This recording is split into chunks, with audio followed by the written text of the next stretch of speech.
not even 100-foot drop can spring its seeds from their rock-hard shell. Only a safecracker could bust into this strongbox. The light-fingered agouti. This toothy rodent is the only creature with the right tools to jimmy open the case.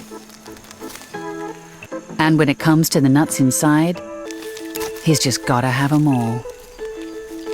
If there's any leftovers, he stashes them in little caches throughout the forest, so he can enjoy them later.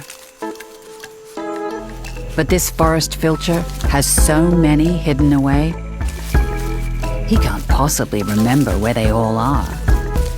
And it's his lost seeds that the Brazil nut has been counting on.